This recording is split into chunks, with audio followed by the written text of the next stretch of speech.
Hello, in this video we will continue examining Fusus al-Hikam's first chapter. Ibn Arabi names this chapter فَصْلُ حِكْمَةٍ إِلَهِيَّةٍ فِي كَلِمَةٍ آدَمِيَّةٍ, that is, the divine wisdom in the word of Adam. This chapter is fundamental to Fusus al-Hikam.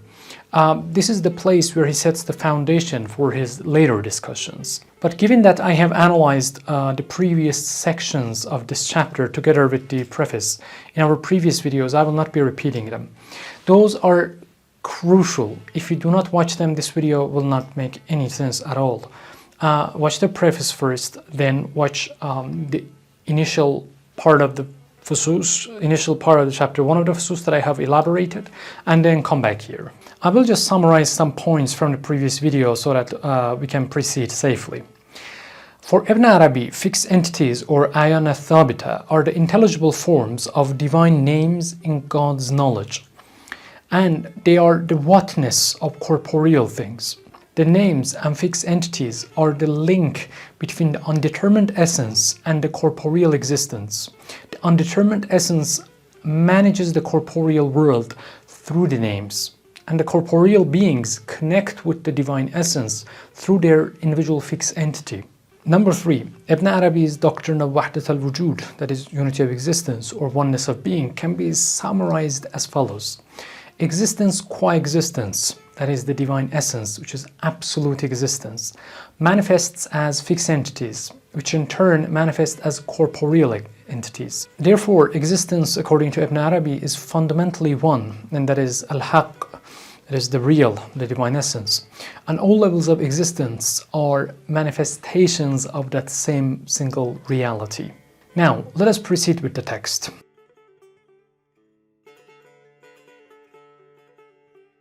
According to Ibn Arabi, what is human nature? What is the relationship between the human being and the cosmos? What is the relationship between the human being and God? Continuing where we left off in our last video, Ibn Arabi asserts that divine decree necessitated polishing the world's form, that is, the world's mirror. Thus, Adam became the polish and the spirit of this mirror, that is, the form of the world. Ibn Arabi is trying to say that just as the divine spirit had to be breathed into Adam's body after creation, which is mentioned in the Quran as فَنَفَخْتُ فِيهِ مِنْ رُوحِي, that is, I breathed my spirit into him, Adam. The world too requires a spirit after its formation, this spirit being Adam's reality. This is an important passage. Please pay attention. Ibn Arabi continues that the angels function as faculties within the world's form. Their relation to the world mirrors the connection between a human's spiritual and sensual faculties on the one hand, and the human body on the other. Each faculty is concealed by its own nature, preventing it from recognizing anything beyond its essence. This notorious passage has sparked controversy, with some critics arguing that it diminishes the angels to mere cosmic faculties. There is this Quranic passage saying that after God created Adam, said to all angels, bow in prostration. All of them did, except for Iblis, that is Satan. This part of the Fusus al-Hikam is examining that Quranic passage, but we are not doing translation or in linguistic interpretation. Ibn Arabi is doing what is called ta'wil, that is spiritual interpretation of the scripture. Let us now come back to this objection. This at face value seems to be a serious objection, saying that Ibn Arabi is reducing angels to the cosmic faculties, as the text suggests. However, this objection can be refuted by interpreting Ibn Arabi's statement differently, which seems to be the one he has in mind. And the majority of commentators are on the same page. The angels Ibn Arabi refers to are specifically those associated with the earthly and elements realm, elements being anasur, not all angels. So Ibn Arabi is not saying that all angels are like faculties in the cosmos. He himself acknowledges in his writings the existence of angels such as those surrounding the throne who surpass human beings in rank. They're even higher than humans. So given that Ibn Arabi is dealing with the Quranic passage discussing the angels in creation, he has in mind the angels related to cosmic system. Ibn Arabi calls the world's form, important, the world's form as the great man, Insan al-Kabir, not to be confused with the perfect man, that is Insan al-Kamil. In Sufi terminology, the human being is considered the small man, Insan al-Saghir. In Ibn Arabi's metaphysics, the great man, that is the form of the cosmos, is an extended form of the small man. And the small man is a concise form of the great man. The world is a detailed copy of the book of human existence, and the human being is a concise copy of the cosmic book. The world is a macrocosm, and the human being is a microcosm. Now, in Ibn Arabi's thought, both human beings and the world reflect divine names, but having an all-comprehensive constitution, the human being also encompasses the forms of the world, the microcosm mirroring the macrocosm. In this framework, whatever there is in the world, there is also in the human being.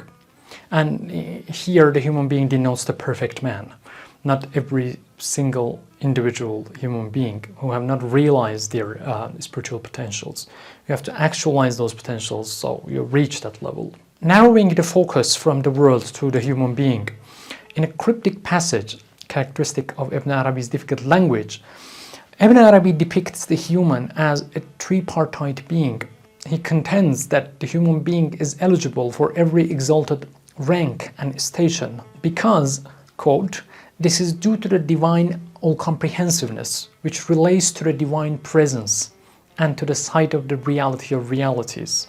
It also pertains to what is necessitated by the universal nature, which encompasses the receptivities of the entire cosmos, both in the highest and lowest aspects. Well, that is confusing.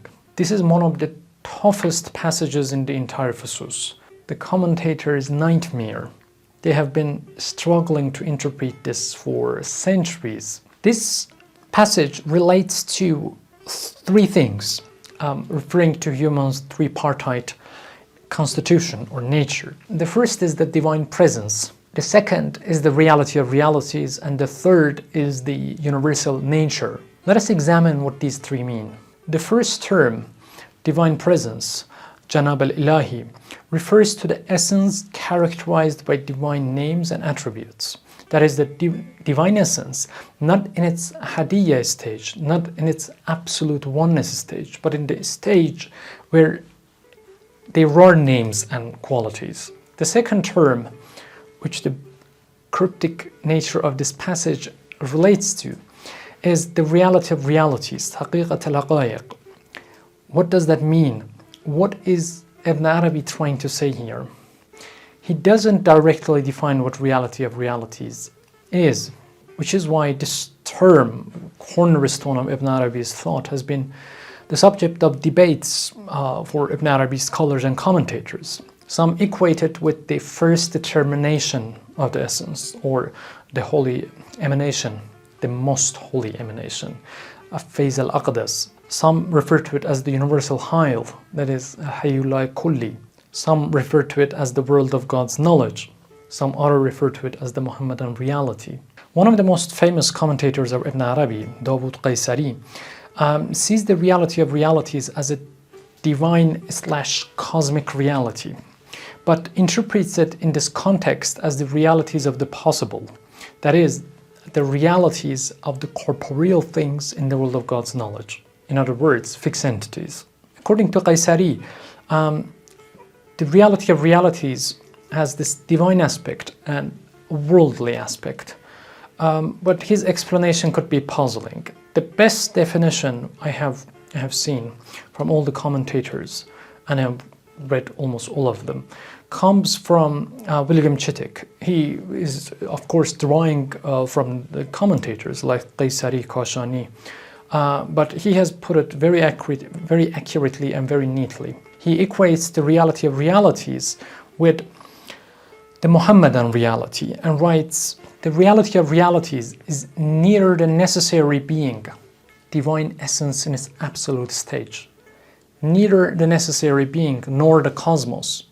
In God, it is the divine knowledge of all things, and as such is eternal, In the cosmos, it is the ever-changing totality, that is temporal creation.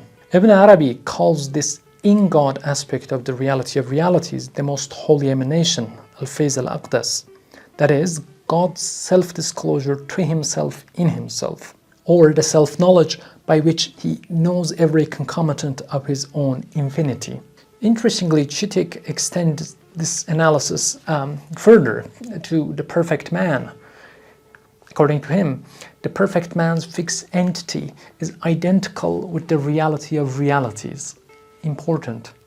I'm going to repeat that. The perfect man's fixed entity is identical with the reality of realities. His spirit is identical with the unseen world, his soul with the imaginal world, and his body with the visible realm. So we see that this reality of realities, حقيقة الحقائق, is all-comprehensive. There is this divine aspect to it, related to divine knowledge, and there is worldly aspects to it, not only material world, but also imaginal world. In other words, human being grounded in the reality of realities reinforces the idea that the human being is a microcosm that mirrors the entire structure of existence. Now, getting back to the cryptic passage from Ibn Arabi that we were analyzing, the third term is universal nature, tabi'at al-kulliyya, by which Ibn Arabi simply refers to the cosmos, where the forms of the entire corporeal things dwell. Therefore, Ibn Arabi's conception of the human being as a tripartite entity is not simply a classificatory model, but an ontological vision that situates the human within the complex hierarchy of existence.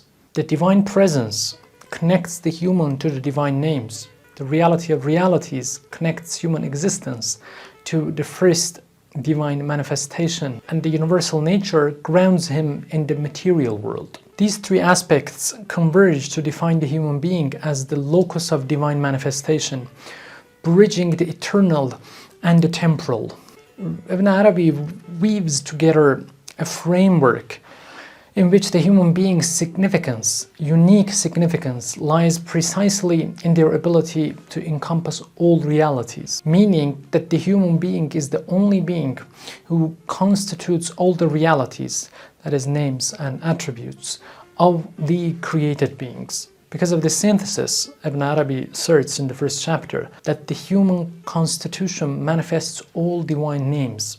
Because of this all-comprehensive constitution, Ibn Arabi calls the human being in their excellence the perfect man, Insan al-Kamil, God's vicegerent, Khalifa, and seal, that is Fas, which is the name of every chapter in Fusus al-Hikam. However, Ibn Arabi cautions the readers against the interpretation of this all-comprehensiveness. He says, quote, "This is not something that the intellect, aql, can comprehend through rational observation, nazar fikri.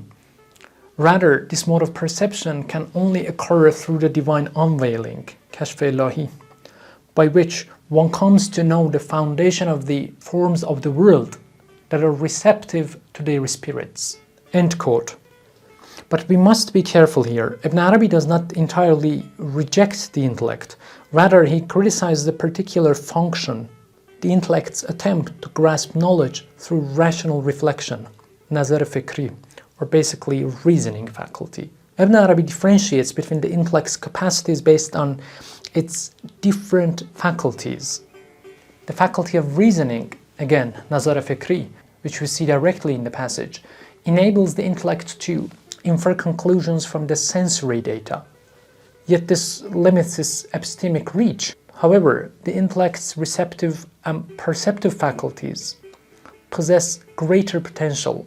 Through the faculty of comprehension, the intellect perceives many things beyond what reasoning alone can access. So we see that when assessing the Sufis' criticism of the intellect, it is crucial to consider the specific aspect they challenge. Following this discussion and explaining the relationship between the perfect man and God, Ibn Arabi writes, "He, the human being, the perfect man, he is in relation to the real, al-Haq, as the pupil, that is the pupil within our eyes, In Arabic, it's insan al-ayn. The human being is in relation to the real as the pupil does to the eye itself. For it is through this that seeing occurs.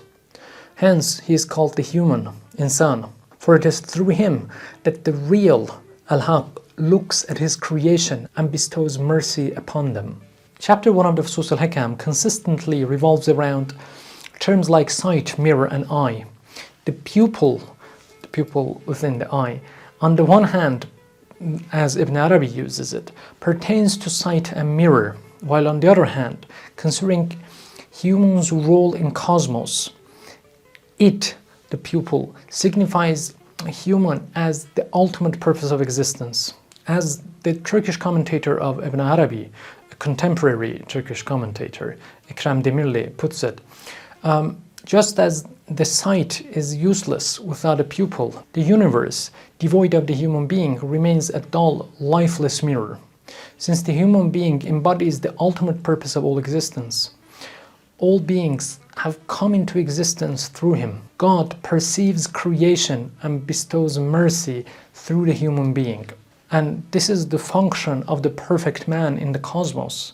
Through the perfect man, God is bestowing his grace. Through the perfect man, he is contemplating the world. There's going to be more on divine contemplation of the world in the following videos. And this greatly aligns with the Shia belief in imams. Each era has an imam as the perfect man. And it is through that particular person that God sends his grace to human being. The source, the link between the source and the human being is the imam. In Sufi thought, that is called the perfect man. Also in Shiism, but in Shiism it is particularly the imam. From the top of the hierarchy, the perfect man reflects divine grace, and the hierarchy comes down through other ones like aqtab, that is the poles, and saints, and until down to all human beings and animals and world. Now, what are the assumptions in the passage we examined? What are the implications and what are the conclusions? We're going to examine these in our follow-up live stream. So prepare your questions, let's meet and try to understand this passage in greater depth. Thank you for watching.